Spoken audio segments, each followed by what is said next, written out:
नमस्कार, मैं न्यूरोथेरेपिस्ट अवधेश सिंह झांसी से। हमारे झांसी में 2 सेंटर चलते हैं। एक कुंज बिहारी मंदिर बीकेडी पे, दूसरा सीपरी बाज़ार खालसा रोड पे।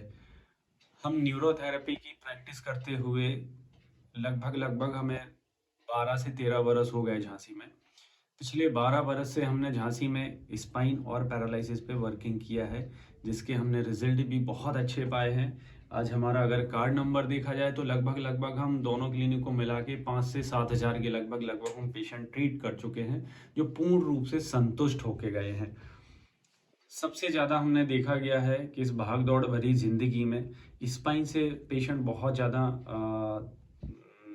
वो वेयर करता है, मतलब कमर की समस्याओं से और गर्दन की समस्याओं से ज़्यादा उसके लिए परेशान होना पड़ता है, क्योंकि किसी भी तरीके से इन चीज़ों में पर्टिकुलर किसी भी जैसे हम अगर एलोपैथी ही ले लें तो पर्टिकुलर डिस्क बल्स पे वर्क करने का नहीं है, शैटिका पे वर्क करने का नहीं है, लिस्थेसिस पे वर्क करने का नहीं है, हर्निएटेड डिस्क पे वर्क करने का नहीं है, लिस्थेसिस पे वर्क करने का नहीं है। क्योंकि स्पाइन हमारा एक वर्टिब्रा बॉडी का पिरामिड है। पूरा जो हमारा स्पाइनल कॉलम होता है वो पूरे हमारे शरीर को मैनेज करके चलता है, पूरे शरीर को कवर्ड करके चलता है, और ब्रेन से लेके पैरों तक हमारे स्पाइनल कॉर्ड की कनेक्टिविटी होती है। और इसी के ही माध्यम से हम एक कदम बढ़ाते हैं तो उसमें भी रोल कहीं ना कहीं हमारी स्पाइन का होता है, स्पाइनल कॉर्ड का होता है। हाथों से हमें मूवमेंट करना, इसमें हमारी स्पाइन का रोल होता है। हमें नीचे बैठना, स्पाइन का रोल होता है। हमें हाथ ऊपर उठाना, इसमें स्पाइन का रोल होता है। तो स्पाइन का रोल हमारे जीवन में बहुत बड़ा है। इसीलिए स्पाइन से अगर किसी भी तरीके की, मान लीजिए अगर सर्वाइकल गर्दन वाले हिस्से में, इसको हम सर्वाइकल बोलेंगे, इस वाले हिस्से को हम सर्वाइकल बोलेंगे, Atlas, access, then C2, C3, C4, C5 और C7 तक हम इसके लिए सर्वाइकल स्पाइन बोलेंगे। अगर इस वाले हिस्से में किसी भी प्रकार से नर्व कंप्रेशन होता है, नस का दबना होता है, या हर्निएशन होता है, हर्निएशन मोस्टली हमें तब होगा जब कोई एक्सीडेंटल केस होगा, या बहुत ज़्यादा हमने वजन सिर पे रख लिया होगा, या फिर हमें बाइक वगैरह कार वगैरह से जर्क लगा होगा, तब बिल्कुल सडनली रप्चर हो जाना डिस्क, उसके लिए हम एक तरीके से हर्निएटेड डिस्क बोलेंगे, जो इन्फ्लामेटरी लेके आती है। बहुत सीवियर पेन होता है। उस सीवियर पेन में हमारे लिए शुरुआती क्षणों में पेन किलर्स वगैरह दिए जाते हैं। अगर उसी समय हमारे पास पेशेंट आ जाता है तो हम पेशेंट को बहुत अच्छी रिकवरी दे देंगे, हालांकि उसमें समय लगेगा। जब लिस्थेसिस होता है तो लिस्थेसिस सर्वाइकल स्पाइन में अगर हुआ है तो हमारे हाथों में भी झुंझुनाहट आ सकती है, पेन आ सकता है, पैरों का चलना और उठा के रखना पैरों में हमें समस्या पैदा हो सकती है, जिसको हम बोलेंगे डिफिकल्ट टू वॉकिंग। मतलब अगर हम चलेंगे भी तो लगेगा कि हमने जैसे शराब का नशा कर रखा हो, ऐसे कुछ महसूस हमें होगा। पैरों के तलवों में भी झुंझुनाहट आ सकती है, यूरिन में भी समस्या आ सकती है, मोशन में भी समस्या आ सकती है, सेक्सुअल डिसऑर्डर भी हो सकता है, हाथों में भी समस्या आ सकती है। इवन देन हमें चेस्ट में भी पेन आ सकता है। कभी कभी तो ये लगेगा कि मुझे हार्ट का पेन हो रहा है, इतने सीवियर पेन हो जाते हैं कभी कभी सर्वाइकल स्पाइन से रिलेटेड। देन हम सेकंड आएंगे D12 से, हमारा D1 से D12 तक हमारा डॉर्सल स्पाइन होता है। वैसे ये सुरक्षित एरिया माना जाता है, बहुत ही रेयर इसमें किसी कारणवश टीबी हो गया या कैंसर हो गया या फिर एक्सीडेंटल हो गया तभी इसमें कोई चीज़ क्रिएट होती है, अदरवाइज ये सेफ एरिया होता है। इसकी भी कनेक्टिविटी हमारी लोअर पोर्शन में पूरी होती है।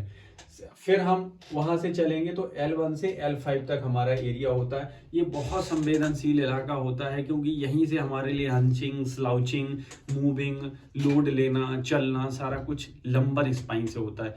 लंबर स्पाइन की कनेक्टिविटी हमारे पैरों में होगी, हमारा तलवों में होगी, काफ में होगी, हैमस्ट्रिंग में होगी।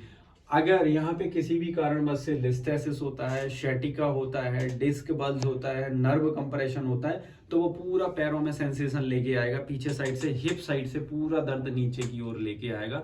तो हमें महसूस होगा कि हमारे लिए इसमें दर्द आया है, तो पेशेंट बोलता है कि मुझे सिर्फ पैर में दर्द हो रहा है लेकिन कमर में कुछ नहीं है।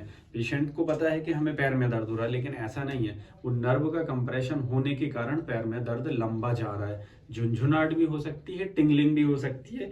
इतनी सीवियरिटी हो जाती है कभी कभी पेन की कि आप करबट भी नहीं ले पाएंगे, उसमें भी आपको दिक्कत होगी। तो न्यूरोथेरेपी ऐसे पेन में बहुत रामबाण और सटीक इलाज देती है। न्यूरोथेरेपी की एक सिटिंग से, जो कि 15 से 20 मिनट की एक सिटिंग होती है, उससे मरीज खड़ा होके चल भी सकता है एक सिटिंग में। लेकिन 90 से 120 दिन हमें प्रॉपर लगता है, क्योंकि डिस्क रप्चर हुआ है, सेल्स रप्चर हुए हैं, टिश्यूज रप्चर हुए हैं, हमें उनको दोबारा से रिपेयर करने में टाइम लगता है। न्यूरोथेरेपी एक ऐसा प्रोसेस है कि न्यूरोथेरेपी में हम जो आपकी बॉडी के अंदर कार्यविधि जो रुकी हुई है उसको सुचारू रूप से हमें चलाना होता है। न्यूरोथेरेपी आपके internally organs, internally glands, internally nerve पे वर्क करने की एक विधा है। न्यूरोथेरेपी विदाउट मेडिसिन होती है, without any instrument, without any chemicals, without any medicine. Drug less therapy है बिल्कुल, जो हमारी भारतीय चिकित्सा पद्धति है। इसके माध्यम से हम पूर्ण रूप से ठीक कर सकते हैं। इसके कॉजेज क्या होते हैं, अब हमें जब देखना है कि इसको लिस्थेसिस है या हर्निएशन है या हर्निएटेड डिस्क है, तो उसको हमें सपोर्ट करने के लिए हम कैसे पता चल पाएगा कि इसके लिए ये पर्टिकुलर समस्या है।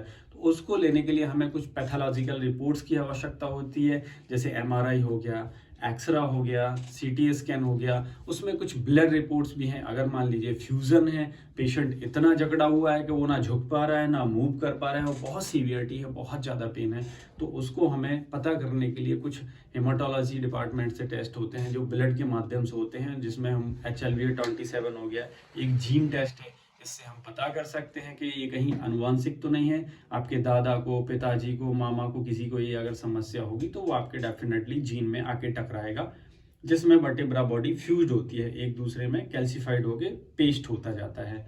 तो इसके लिए हम बोलेंगे एनकालोजिंग स्पॉन्डिलाइटिस। लेकिन अगर अर्लियर स्टेज में न्यूरोथेरेपी पेशेंट कराता है तो डेफिनेटली उसमें भी 100% आराम मिलता है। मेरे कुछ वीडियोस एनकालोजिंग स्पॉन्डिलाइटिस के मेरे चैनल पे भी हैं, मेरे क्लिनिक में भी पेशेंटों का रिकॉर्ड है, मेरे पास वो पेशेंट भी हैं जिनका मैंने एनकालोजिंग ठीक हुआ है। जबकि एनकालोजिंग कहीं ठीक नहीं होता है, ऐसा कहा जाता है, ऐसा बुकों में लिखा गया कि एनकालोजिंग ठीक नहीं होता है। देन विटामिन डी का भी रोल होता है और कैल्शियम का भी रोल होता है। तो ये पैथोलॉजिकल रिपोर्ट्स के माध्यम से हमें उसमें टेस्ट भी की आवश्यकता होती है, जो कि हम कराते हैं। उसकी सपोर्ट से फिर हम पेशेंट का पर्टिकुलर डायग्नोसिस पे आते हैं कि आपके लिए ये समस्या है। उसमें फिर हमारा कुछ डाइट प्लान भी होता है कि आपको ये खाना, ये नहीं खाना, कितना भोजन करना है, कितना भोजन नहीं करना है, आपको लेटना कैसे है, आपको उठना कैसे है। इसमें हमारी कुछ प्रतिक्रियाएं होती है, वो हम पेशेंट को सजेस्ट करते हैं। पेशेंट अगर हमें फॉलो करता है तो बहुत जल्दी ठीक होता है। साथ में हम अपनी न्यूरोथेरेपी चिकित्सा, डाइट प्लस उसका रहन सहन, इन पे हम उसके लिए गाइड करते हैं, पेशेंट फॉलो करता है और ठीक होता है। और कुछ एक्सरसाइजेस वगैरह होती हैं जब वो सीवियरिटी पेन में कोई एक्सरसाइज नहीं होती है, क्योंकि सीवियरिटी पेन में अगर ज़रा सा राइट लेफ्ट हो गया तो बहुत ज़्यादा पेन बढ़ने के आसार होते हैं। इसलिए जब हम दर्द 50% पे ले आएंगे, बतेगा 50%, तो फिर हम पेशेंट को लाइफ लॉन्ग के लिए उनको बोलेंगे कि आप ये थोड़े से एक्सरसाइजेस करते रहिए, आप फिट बने रहिए। ठीक है, थैंक यू। आगे देखने के लिए मेरा चैनल भी सब्सक्राइब करते रहें और बेल आइकॉन भी दबाते रहें, ताकि आपको स्पाइन के बारे में जानकारी मिलती रहे। नमस्कार।